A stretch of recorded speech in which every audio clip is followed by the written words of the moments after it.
Now after 3,000 or 4,000 miles of towing with it, would I buy this thing again?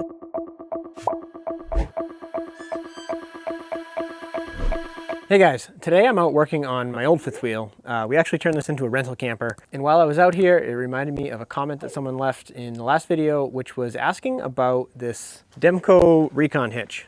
So now that I have a flatbed, I needed a way to tow a fifth wheel without converting everything to gooseneck. After a bunch of research, I ended up settling on this guy, and I bought this for several reasons, which I'm going to cover in this video. I've towed probably close to 3,000 miles with that, and it's done very well. I like it. I do want to demonstrate this, so the first thing I need to do is probably unhook my tool trailer, and then I can back up and show you how this works with a fifth wheel.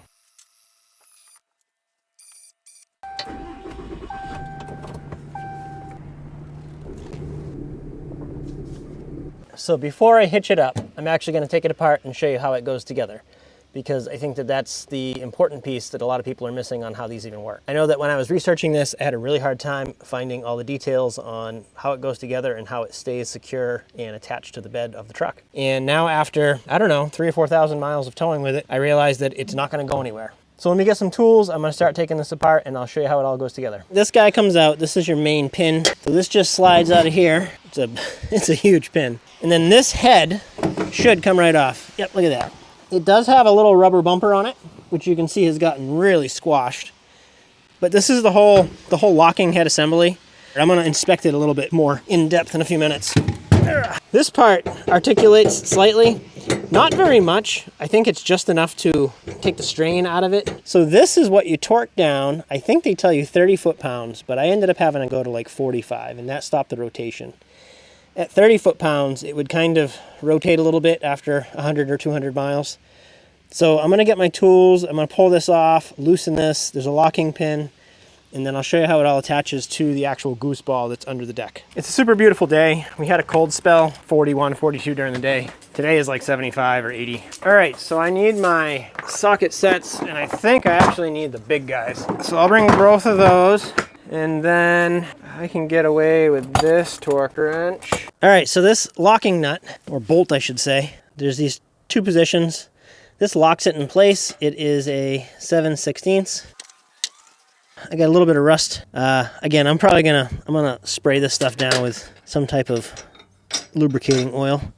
This just comes off, and I'm not an idiot. I'm gonna put that back in there so I don't lose it. That's 15/16, which actually means, because this is 1/2 inch drive, I'm gonna need to get my other torque wrench, simply because the socket is too big, and my other set does not go to 15/16. It only goes to 7/8. So the way this works, this thing pulls up on this shaft on the bottom, and now that I've released the pressure, I can pull this pin out, and once I take it out, it'll make more sense. There is a wear mark right here where this actually contacts the goose ball underneath. So if I remember correctly, this should just lift out. Yep, just like that. So this pin right here allows this shaft to slide up and down, which lets you change the height of this guy.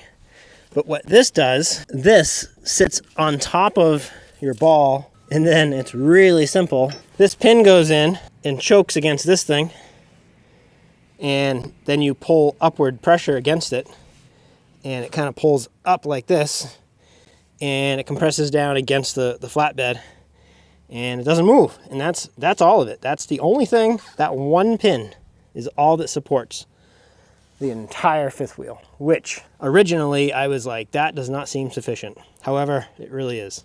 So this is rated for 30,000 pounds, and this guy is rated for 21,000 pounds.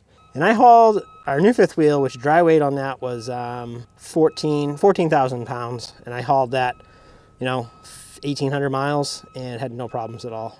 These bolts, they tighten up against this guy, which stops it from rattling and wobbling.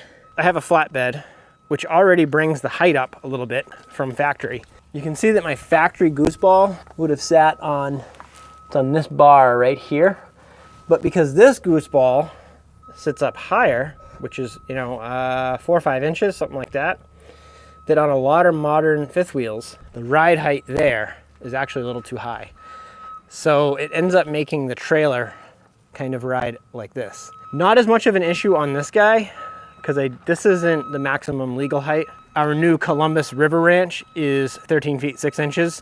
So the fact that that is like 2 inches higher than it should be and the trailer rides slightly like this, means that I might actually be slightly over height.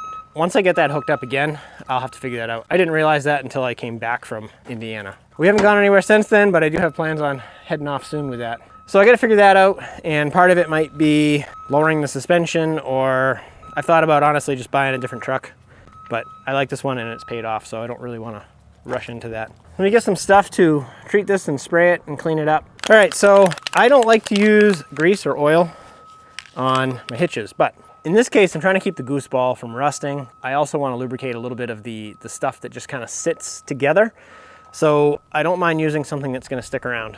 For that, I'm going to use this trailer hitch gel. Now this is like a grease. It sprays on, it forms a film on it. But I don't use that for like my tool trailer hitch. This guy, I use graphite. So I will do this later, but yeah, I got to clean this up. So I use graphite spray on this, and since I have it apart, I might as well lubricate it. I don't like to use grease on these, especially with the WaySafe, is the grease can drip down inside and make a mess, whereas this leaves a black mark, but it doesn't leave grease and it doesn't attract dirt. However, I do need to just kind of clean this up because it's kind of gross looking. So I've really fallen in love with these 3-in-1 cans. They make a lot of stuff specific for RVs, and I like the tube. I hate the straws that you have to put on the side and they fall off. So I really like these. I'll pay a little extra for them. Now this does have some surface rust, which I don't care about because I'm not actually towing anything with it yet. So the gel stuff I do like. It goes on pretty easily and it stays in place, and it's not as thick and heavy as a actual grease. And I'm just gonna spray this whole thing, keep it from rusting. I do like having an aluminum flatbed, but not all of it is aluminum. So just for a little maintenance here, I'll spray a little in here. It's actually, being in Texas, this hasn't been that rusty. I'll spray this more when I put it back together. I figure there's a little contact patch in the back. I'm not sure if it's gonna come out on camera. I'll just spray that. All right, let me flip this back over, get it set back up, and then I'll show you how to tighten it back up. And you can see the head of the bolt inside here, and that head goes to the other side, and that's what you're tightening against. So this is all cast, and it's pretty strong. Now I do like the fact that this easily comes apart into 2 sections. This center section can also come out, but I'm too lazy to take these bolts off. It's all set up, there's no need to mess with it.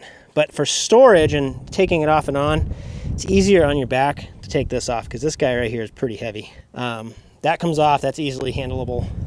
The base is easily handleable, and this is easily handleable, but these 2 guys together are pretty heavy. Now, I have no idea what the actual weights are. Of course, if you're interested in something like this, you can just look it up. Now, it does tell you, cab in this direction, so you want to have it facing towards the cab. I cheat a little bit because I have these lines on my flatbed. I just use those to get it straight. I want it to be perfectly straight, partly because it looks better, and partly because it lets me keep track of any rotation. Some people, when I was researching this, talked about putting a rubber mat underneath to help it kind of stick. But then there was some talk about how that rubber will deform over time and may loosen up. So I decided that I would just tighten it up a little bit more. The install instructions say 30 foot-pounds on this bolt, and I found that that was not enough. So I just went up to, it's been a year and a half since I installed this, so I went up to like probably 45 foot-pounds. So I'm gonna finish putting this together, and then I'm gonna actually hitch it up to this trailer. I'll show you how that works, and I'll show you what I like about this head assembly. This locking bar and the way this works is different, and I liked it. It made me feel a little bit more confident, I guess. So I'm gonna put that pin back through that slot down below, and then the cotter pin, which I already lost, right here, that goes in. So that's all set, and that's super simple. It's a very, very simple design that seems to work very well. I would imagine that in order to get all of the safety approvals and sell this as a product, they had to go through quite a bit of testing. At least I'd like to think that. So I'm gonna just throw a little grease inside here, because why not? This portion that rocks, there is rubber bushings underneath it, which keeps it a little bit quieter. I'm not gonna lubricate this bolt because that's gonna mess with my torque measurements. I gotta go get my 1/2-inch drive torque wrench. It's getting warmer out, getting pretty hot actually.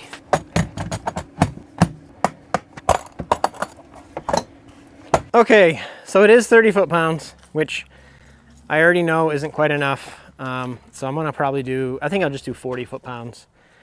And I mean, the bolt is strong enough for it. I don't know why they say 30 foot-pounds. I feel like it really needs more than that. So I'm gonna do 40, 45 foot-pounds, and we'll see how that goes. Make sure I don't lose my alignment here. I think I'll stand on it. Now I'll snug it up. So let's see. Oh, interesting. Yeah, this guy starts at 50. Starts at 50. Well, that's 50 foot-pounds right there. What do I do? Do I have an adapter? Maybe I have an adapter. I have a lot of stuff in my storage unit, but I don't know if I have that here. Well, I guess I'll probably go 50 foot-pounds, because 45 is pretty close to 50, right? Now, this is not professional advice. This is just me working on my own stuff. Yeah, and that's it. And then this guy goes on to retain it. And sometimes, yeah, see, it won't quite fit. That's close. So what do I need to do? So I think what I need to do is, all right, I went to 55 foot-pounds. Snug that back up.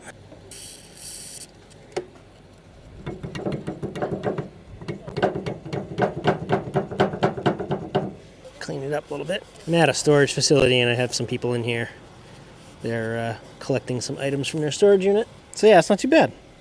Very little wear. I just put a little oil in there. Hopefully it'll just lubricate it a little bit.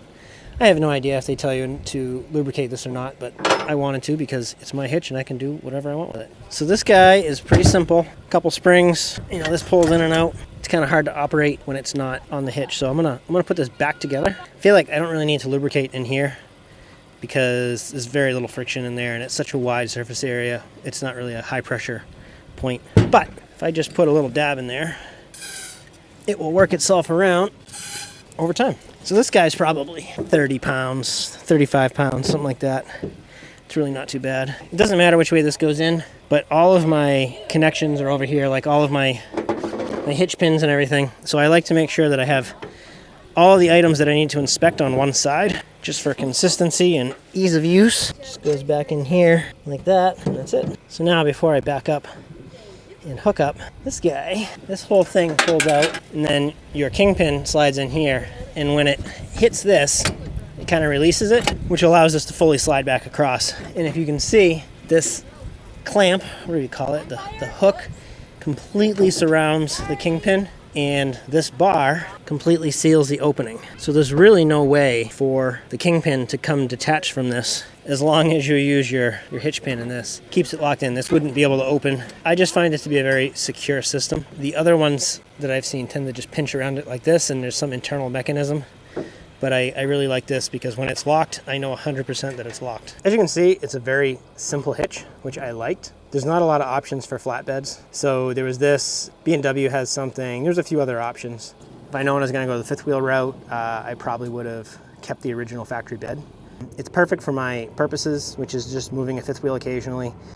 Even when I was hauling the camper from Indiana back here, it rode fine. But what I think I really want to do for full-time travel, once we get on the road with our new camper, is I want to go to a goose box. I want to be able to just directly connect to my goose ball. Oh, and I don't think I said it on that bolt. I ended up going up to 55 foot-pounds to make sure that it aligned with the locking bolt. 30 foot-pounds is not enough. If you guys read enough about this hitch, everyone complains that it still turns.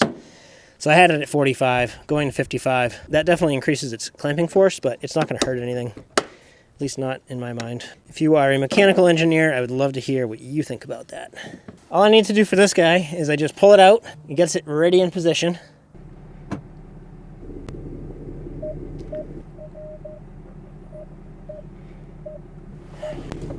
That's pretty close, actually. I think that's actually good. So this is what I've learned. You don't want everything to be totally level. You want a little bit of this to be just a tiny bit higher, like an 1/8 inch or 1/4 inch higher than that, so that there's some pressure down. I am going to connect my 7-pin so that I can use the brakes as I back into the trailer. But you'll see what I like about this hitch as soon as I back up.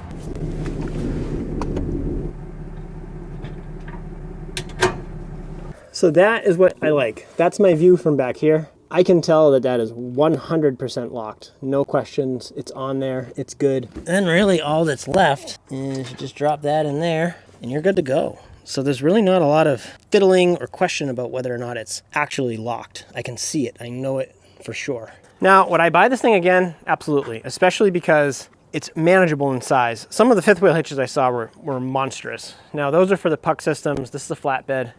I'm happy with the size.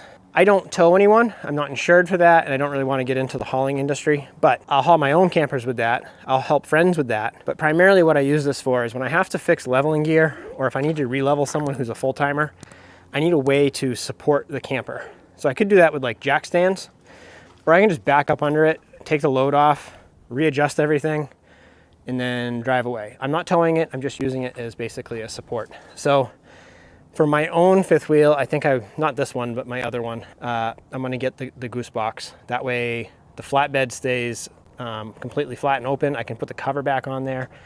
This thing's kind of in the way if I need to get plywood or something, but I will probably keep that strapped up there, maybe in like a toolbox. I've been looking at some toolboxes. I like it. It's a good hitch. It's lasted well. It's very, very well built. It's got a 20,000 or 21,000 pound rating on it.